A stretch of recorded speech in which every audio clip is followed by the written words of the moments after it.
Assalamualaikum warahmatullahi wabarakatuh. Apa kabar anak-anakku semuanya? Semoga kalian selalu dalam keadaan sehat dan kita semua senantiasa selalu dalam lindungan Allah Subhanahu wa taala. Amin amin ya rabbal alamin. Baik, pada pertemuan kali ini kita akan belajar sejarah kebudayaan Islam, masih dalam pembahasan bab 2 bagian D, yaitu menghadapi permusuhan kaum kafir Quraisy. Sebelum kita mulai pembelajaran, sebaiknya kita membaca basmalah terlebih dahulu. Bismillahirrahmanirrahim. D. Menghadapi permusuhan kaum kafir Quraisy. Kafir Quraisy yang mengikuti perkembangan Islam di Madinah makin hari semakin khawatir karena agama Islam semakin berkembang dan kuat di kota Madinah. Kafir Quraisy takut apabila dibiarkan maka akan semakin sulit untuk dibendung. Nah, oleh karena itu mereka terus-menerus melancarkan berbagai macam rongrongan terhadap kaum muslimin. Berbagai macam cara dilakukan untuk membendung jalannya perkembangan Islam. Pada suatu hari, kaum Quraisy mengirimkan surat kepada Abdullah bin Ubay bin Salul karena mereka dianggap sebagai pemimpin di kota Madinah, yang isinya berupa ancaman, yaitu, "Kalian telah melindungi buronan kami, sedang kami telah bersumpah akan memerangi mereka. Karena itu, kau harus usir mereka. Kalau tidak, maka kami kaum Quraisy akan datang dengan seluruh kekuatan untuk memerangi kalian dan memperbudak istri-istri kalian." Nah, maksud dari surat ini yaitu kaum Quraisy mengirim surat kepada pemimpin Madinah untuk mengusir rombongan hijrah Rasulullah.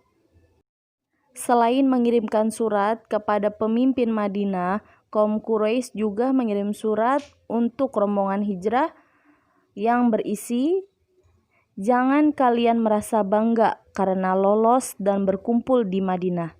Kami akan datang dan menghancurkan apa saja yang ada di kediaman kalian." Itulah keadaan kafir Quraisy yang berada di Mekah mengirim surat kepada Rasulullah. Bangsa Yahudi yang berada di Madinah pun nyatanya tidak mau melihat perkembangan Islam yang semakin lama semakin pesat. Sekalipun bangsa Yahudi di Madinah telah menandatangani perjanjian perdamaian, tetapi mereka tidak merasa puas. Mereka sengaja memperlihatkan permusuhan mereka kepada Islam, sedangkan ia sudah membuat perjanjian. Mereka senantiasa berdaya upaya memadamkan atau membasmi cahaya Islam yang sedang bersinar di mana-mana. Dengan itu, nyatanya kaum muslimin itu mempunyai musuh yang sangat besar dan berbahaya daripada yang sudah-sudah, yaitu bangsa Yahudi dan kaum yang munafik yang ada di kota Madinah. Lalu dengan adanya tantangan seperti itu, Nabi Muhammad bersama kaum muslimin yang berada di Madinah, baik dari Muhajirin dan Ansor, terus-menerus membangun kekuatan. Sehingga makin lama semakin kuat, semakin mantap Islam itu. Nah, hal ini menyebabkan Allah mengizinkan kaum muslimin untuk berperang yang terdapat dalam surat Al-Hajj ayat 39. Artinya telah diizinkan berperang bagi orang-orang yang diperangi karena sesungguhnya mereka telah dianiaya dan sesungguhnya Allah Maha Kuasa untuk menolong mereka. Quran surat Al-Hajj ayat 39. Maka terjadilah perang Badar.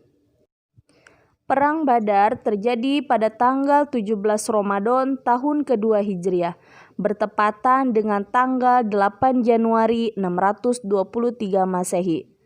Terjadi di dekat sumur milik Badar, terletak di antara kota Mekah dan Madinah. Peperangan ini disebut Perang Badar sesuai dengan nama pemilik sumur tersebut. Peperangan terjadi disebabkan kafir Quraisy ingin menghancurkan umat Islam, ingin menghapus agama Islam, serta ingin membunuh Rasulullah SAW. Nah, kekuatan pasukan kaum muslimin berjumlah 313 orang, sedangkan kaum kafir Quraisy sebanyak 1.000 orang yang lengkap dengan peralatan perang. Kaum muslimin dipimpin oleh Nabi Muhammad SAW yang dibantu oleh para sahabatnya, sedangkan pihak kafir Quraisy dipimpin oleh Abu Jahal, Abu Sufyan, dan dibantu oleh Aswad bin Abdul As'ad, Utbah, Al-Walid, dan Syaibah. Jalannya peperangan. Setelah kedua pasukan berhadapan, datanglah dengan tiba-tiba Aswad bin Abdul As'ad, seorang kafir Quraisy, untuk menghancurkan kolam penampungan air kaum muslimin. Tetapi hal ini digagalkan oleh Hamzah bin Abdul Muthalib. Aswad dipukul dengan pedang Hamzah.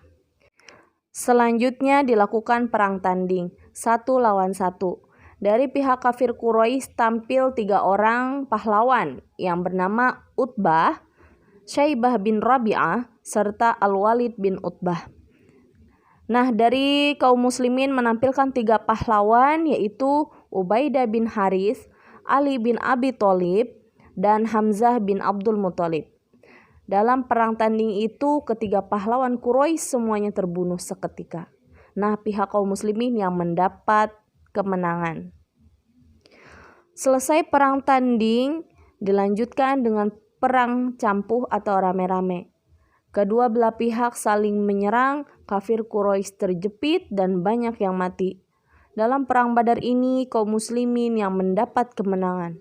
Jumlah korban dari kaum muslimin hanya ada 11 orang, sedangkan dari kafir Quraisy terbunuh 70 orang, 70 orang lagi tertawan. Yang mati antara lain yaitu Abu Jahal yang sangat memusuhi Nabi.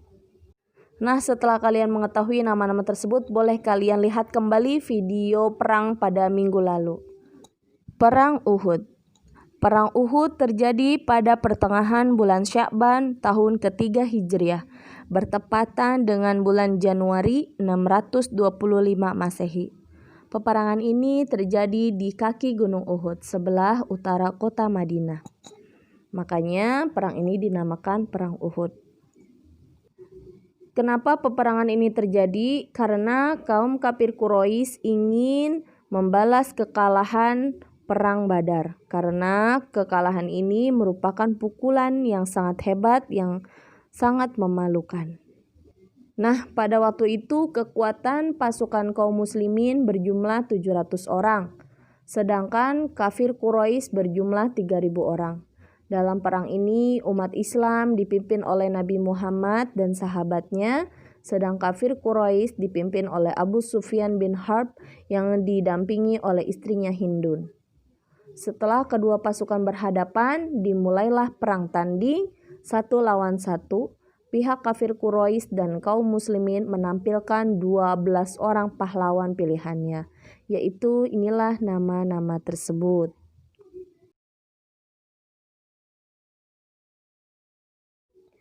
Dalam perang tanding yang 12 pasang itu semuanya dimenangkan oleh umat Islam. Dari pihak kafir semuanya terbunuh. Setelah perang tanding selesai, dilanjutkan dengan perang campuh atau rame-rame. Dalam peperangan ini, pihak Islam mulanya mendapat kemenangan dan pasukan kafir banyak yang melarikan diri dan meninggalkan harta benda. Melihat kejadian ini, tentara Islam lupa akan pesan Nabi, termasuk meninggalkan posnya masing-masing, termasuk juga tentara panah, berlomba-lomba untuk mengumpulkan harta rampasan perang. Nah, dalam hal ini tentara berkuda yang dipimpin oleh Khalid bin Walid dari pasukan kafir Quraisy mendapat kesempatan yang baik. Mereka menerobos lewat belakang kaki gunung, merobos pos yang kosong, terutama pos yang ditinggalkan oleh tentara panah. Akibatnya tentara Islam menjadi panik dan kocar-kacir, sehingga kemenangan diraih oleh tentara kafir Quraisy. Di antara kaum muslimin yang mati syahid dalam perang Uhud ialah Hamzah bin Abdul Muthalib yang terbunuh oleh Wahsy bin Harb, seorang budak berkulit hitam dari Ethiopia milik Zubair bin Mut'im dan dimerdekakan oleh Hindun bin Utbah. Terus Abdullah bin Ja'si berserta pasukannya dan Rasulullah terluka. Perjanjian Hudaybiyah. Pada tahun ke-6 Hijriah, Nabi Muhammad beserta 1.000 orang kaum muslimin pergi ke Mekah untuk mengerjakan umroh dan berziarah ke Baitul Haram. Tetapi di tengah perjalanan dihalangi oleh orang-orang Quraisy karena disangkanya akan melakukan peperangan. Yang menghalangi itu adalah pasukan berkuda dipimpin oleh Khalid bin Walid.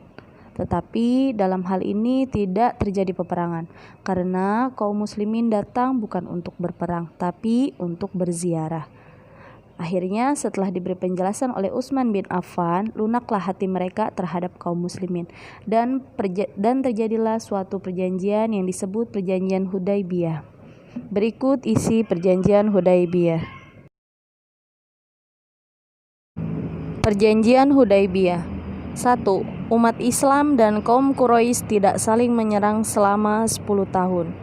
2. Nabi dan pengikutnya tidak diperkenankan memasuki kota Mekah untuk menunaikan ibadah haji dan umroh tahun ini, kecuali tahun berikutnya. 3. Kaum Quraisy yang datang kepada golongan muslimin agar dikembalikan, tetapi kaum muslimin yang datang kepada golongan Quraisy tidak dikembalikan. 4. Semua kabilah Arab bebas bersekutu kepada kaum muslimin dan kaum Quraisy. Perjanjian ini dilakukan antara Nabi Muhammad sebagai wakil dari kaum muslimin dan Suhail bin Amr sebagai utusan dari orang Quraisy. Yang menulis perjanjian ini adalah Ali bin Abi Thalib, bertempat di Hudaybiyah antara Mekah dan Madinah. Dengan sebab itu, maka perjanjian ini dinamakan Perjanjian Hudaybiyah. Baik anak-anakku semuanya, selesai sudah materi kita pada bab 2 ini. Semoga kalian dapat memahami dan mengertinya. Kita mengucap hamdalah bersama-sama. Alhamdulillahirabbil alamin. Ibu akhiri, wassalamualaikum warahmatullahi wabarakatuh.